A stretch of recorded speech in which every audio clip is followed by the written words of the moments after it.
Gunung Merapi, Senin 6 Desember 2021 pukul 12.00 waktu Indonesia Barat hingga pukul 18.00 waktu Indonesia Barat tercatat mengeluarkan 3 kali awan panas guguran. Selain itu juga teramati 9 kali guguran lava.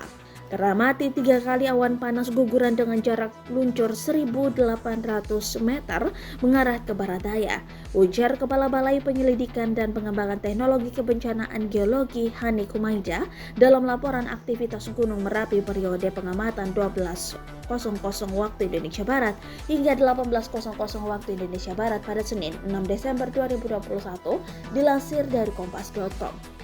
Dari data Balai Penyelidikan dan Pengembangan Teknologi Kebencanaan Geologi, 3 kali awan panas guguran terjadi pada pukul 16.09 waktu Indonesia Barat, 16.44 waktu Indonesia Barat, dan 17.24 waktu Indonesia Barat.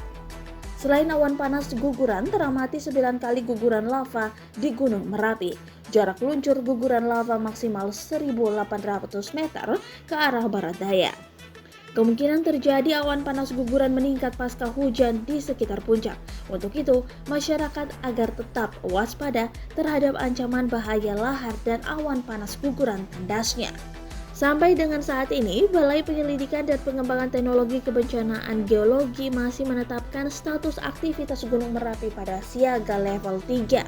Potensi bahaya saat ini berupa guguran lava dan awan panas pada sektor Tenggara Barat Daya sejauh maksimal 3 km ke arah Sungai Woro dan sejauh 5 km ke arah Sungai Gendol, Kuning, Boyong, Bedok, Kerasak, Bebeng, dan Putih.